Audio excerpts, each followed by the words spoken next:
lot of y'all in the Gen Who X she generation, talking to? you won't even look out for them. Won't even look out for who, sis? That's not my damn car seat. All Oh, right? In my post-parenting years, after I done raised my kids already, I got a whole car seat in my dream vehicle that I bought with my own coin for my grandchild. nope. Now, what I'm trying to figure out is what's really good with this Gen X slander and why millennials and Gen Z keep coming for us when we did not send for y'all, when I know good and damn well y'all got the memo that we with this all right? Now that your crybaby memories have been successfully refreshed, let this collective dragging begin. Put your oxygen mask on, lest you choke because the smoke is here and y'all about to be big mad, all right? Y'all have a tendency of throwing stones and then hiding your hands when you decide to run up on your elders without any reverence or respect, so now it's time to sort y'all out. I said what I said. We are the alpha, the omega, and the blueprint to all this, and you all aspire to be just like us by catching rays off our light, but you never can because we do not look to Google to be great. Our greatness comes from life experiences and wisdom. The biggest mistake Gen X ever made was making millennials and Gen Z feel so entitled that they could emotionally dump their traumas onto our lap without looking in the mirror and holding themselves accountable for the choices and the decisions that they made in their lives. Before you decide to procreate and pollute your gene pool with low vibrational energy, use discernment when choosing a co-parent who can give you the help and the support that is needed to raise a child. And before you say, me, where's the village? What happened to community? The village left when you decided that you did not want anybody disciplining your child. All right? Your kids ain't got no manners, so you can keep them home. I gave up my 20s, my 30s, and the beginning of my 40s to be the best possible parent I could be, so the second half of my life belongs to me unapologetically. I'll be if someone tells me I have to watch my grandchild when no one has to tell me to look at my grandchild, because I love my grandchild. All right? So our tip for the day is to figure this out the way we had to figure this out. Stop with the crybaby antics and get your unhealed, unchecked trauma under control and grow up. Okay? Is that better? Because I don't want to be called a bully. We tired. All right? All right. I hope I'm done with this, because I will come back to sort y'all out again. The video that started all this. Y'all, I really want to talk about a subject that is not talked about a lot. And the Gen X generation gonna be real hot with me, but I really want to talk about the millennials who are doing the best they can without real grandmothers. And by the way, when I say Gen X, though, that's like whoever was born in 1968 to 1980. You know, back in the day when I used to play outside when I was a kid, I had friends who would always be at their grandmama and their auntie house. Now, my mother is not part of the Gen X generation. My mom was born in the 50s, right? So when I would go outside, I used to ask my friends, like, dang, you been at your grandma's house for a real long time. Dang, you been at your auntie house for about a real long time. Where's your mom? Like, you know, did you talk to her? Is she okay? Because you've been here for about 14 days. I mean, you would have literally thought that I worked for child services at a young age, because I had questions that needed answers, because my mama didn't. She didn't believe in leaving me at her mama's house for umpteen days or her sister's house for umpteen days during school days and never returning until like the 14th day. Like, my mama did not play none of that. And it's sad to me how millennials, you know, when it's time for them to live their life, you know, if they want to go out for a weekend, hey mama, can you watch my baby for me? A lot of y'all in the Gen X generation, you won't even look out for them. And the sad part to me, Gen X will be like, oh, I don't got time for all of that. I done raised y'all. I want to live my life. Baby, it's 365 days in a year. Your children or your child been at your grandma's house back in the day 364. So I'm trying to figure out who in the hell did you really raise? Some of y'all kids was at your sister house, your mama house, your great-great-grandma house. I mean, Gen X, a lot of y'all had a whole damn village when it came to y'all children. And you can't come through for yours? Now it's y'all turns to be the grandmama. It's now y'all turns to be the aunties. And it's so sad. Everybody looked out for y'all. But now it's your turn and you can't do nothing? And then you say, oh, I want to live my life. Oh, I want to live my life. Baby, what did you miss in your prime? Y'all was at the clubs 24/7. And let's not even talk about Freaknik, baby. You went every year. Now your sister needs some help. Now your brother needs some help with, hey sis, can you watch my son for me? Can you watch my daughter for me for like an hour? Ooh, an hour? An hour? Little Miss Unfit, an hour too much for you? Not the same who left your child at your mama house sitting up here talking about, oh, I'm going to the club. I'm gonna be back at 9. I'm gonna be back at 9. Your mama had just told you she barely got food in the house, and you literally picking up your child, which was the millennial child. You picking up your baby Sunday evening. You can't sit up here and look out for your niece, your sister when it come down to your niece and nephew, but your children stayed at your sister's and your brother's house. Now it's your turn and you can't do nothing? And some of y'all was trifling, baby. Y'all would drop y'all kids off, walk off with your purse, and didn't even ask. And the sad part is nowadays the millennials really can't even ask you because they know what you was about. They know what you about. Millennials don't even pull out half I pulled off back in the late 80s and early 90s and 2000s, baby. Come on now. Because they know what type of person you are. And what gets me is about Gen X. A lot of y'all, not all of y'all, but a lot of y'all will literally sit up there and be like, you know, the reason why my child or the children, the way they are today, the reason why they're so independent is because of me. Are they the reason why they are today because you taught them that, or because they didn't have a choice?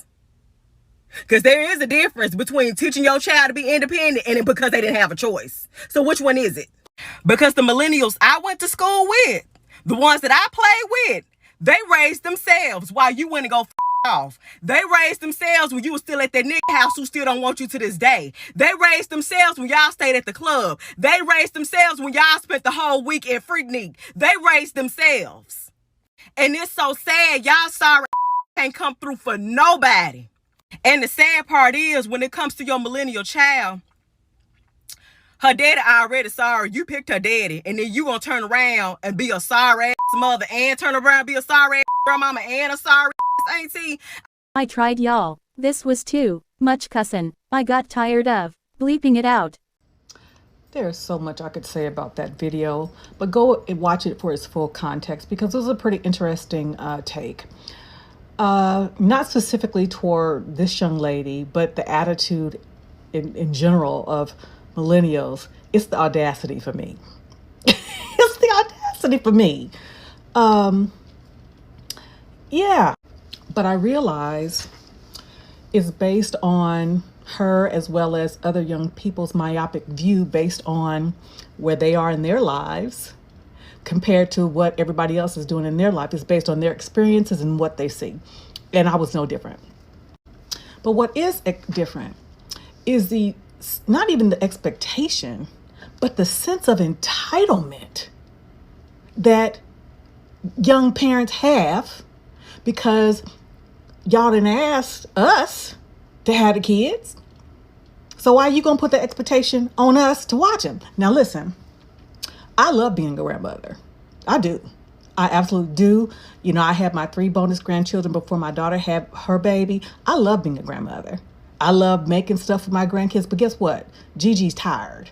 A lot of Gigi's are tired. And the difference with back then being at Big Mama's house or at the auntie's house, a lot of times they didn't ask to go. They would just drop them off and left. So it was a situation that Big Mama had no choice because the mothers didn't ask, just drop them off. Whereas that now you better, because we set boundaries. You know, just like y'all want to have boundaries when y'all tell us what to do. Hello. And shout out to According to Iris, because you are absolutely right. My mom's generation, my mother was the youngest, but my aunt who lives with us now talks about how she was responsible for her two younger siblings. You know, cooking, all that kind of stuff. And me, y'all know my mom had me young. I'm the oldest of two. I was cooking full meals at 7. We had to have the house clean before my mom got home. Clothes ironed, ready, whatever. We had senses of responsibility at such a young age. By the time we got to college, we didn't want no more. Another thing that is related to the myopic view, y'all don't take in consideration how tired grandmothers are. Sometimes we can have the best intention and the desire to help. But when we try to do it, our bodies will tell, our minds, our strength will tell us, you can't do it. Well, what do you mean by that, TJ? I'm glad you asked. I had my daughter at 27. I moved back to Oklahoma from California when just before my baby turned 1. I was in graduate school, working 2 jobs. I wanted to go into ROTC, and I knew in order to sign the contract, there was a larger commitment that was going to be required. But because I was a single mother, I needed to have a parenting plan, basically the contingency. So before I even signed the contract with ROTC, I asked my mom, I said, Mommy, I'm not going to be able to do this if you're not going to help me with Danielle, because this is what I got to do. PT, I got to do this, I got to do that. And I asked her repeatedly before I signed the contract, Mommy, are you sure you're going to be able to help me with Danielle? Yes, I'm going to help you with Danielle. I think I mentioned my mom was in her late 40s when I had my daughter. So it starts off great, dropping my daughter off on my way to school.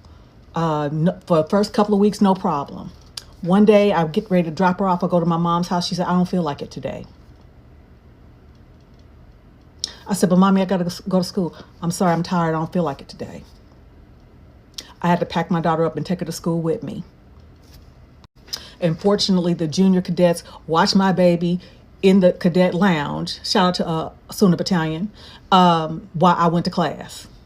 And then some of the classes I had to take with her. I couldn't understand. I was livid because we had the conversation. She committed before I even signed the contract.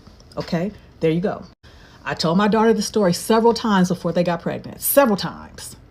When she got pregnant, I was excited.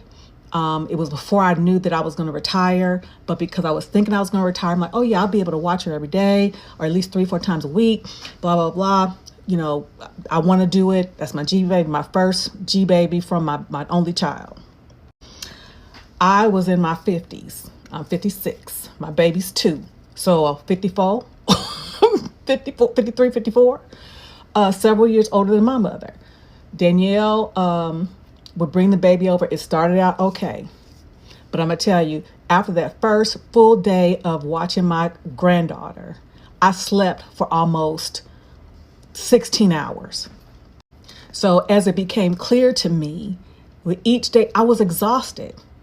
I was exhausted. And my husband was like, TJ, you can't do this. And I felt bad. And I reduced it to 3 days a week. And then that still was too much. And she was very upset with me. Not unlike I was upset with my mom. But I told her in advance.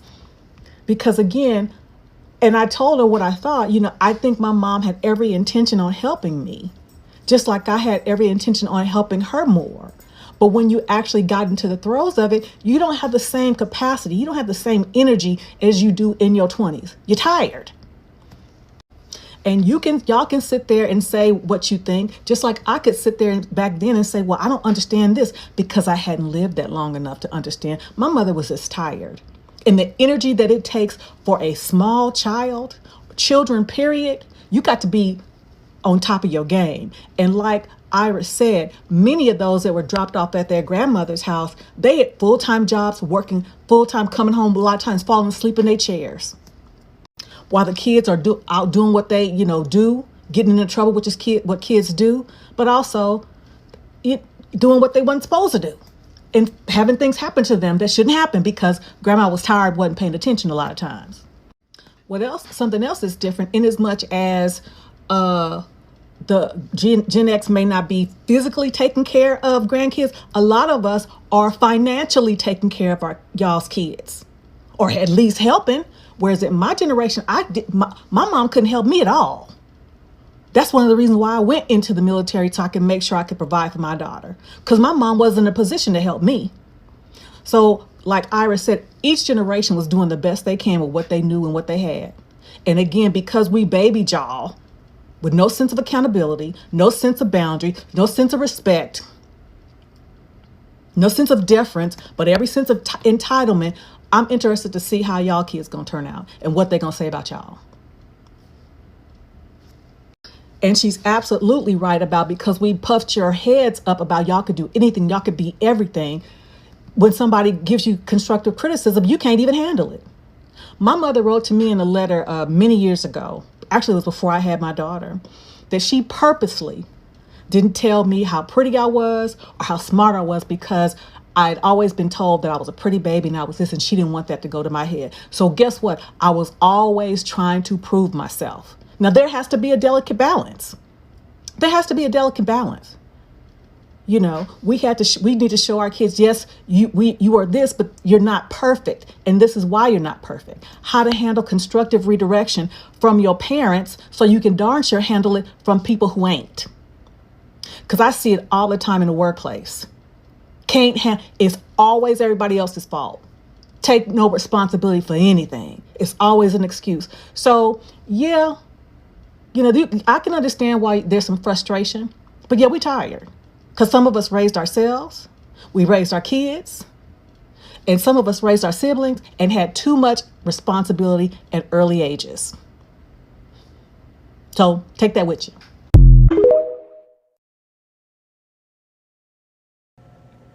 For proper context, go back and look at this young lady's video. She's very passionate, and apparently there's a lot of pain with her parents or her grandparents or whatever's going on. But her thing is that Generation X make horrible grandparents, right? So I'm going to address it because she made a general statement about all of us, and I'm going to give her 2 reasons why Generation X grandparents are different from boomer grandparents, right? One reason is that boomer grandparents were not still taking care of the kids, right? Millennial grandparents, we're not going to watch the kids so you can go to the club, because we are still taking care of y'all. We still paying phone bills. We still getting tires rotated. We still buying groceries. We are a complete safety net. Some of y'all are in your 30s. You're not independent. You were us all the time financially. You see us as an ATM, and then you want us to watch the kid while you go to the club, while you go down to Miami for bike week. No, hell no. You better strap that little your ass, duct taping ass, and take it with you, because we not gonna do that, because we're doing enough now. Nope.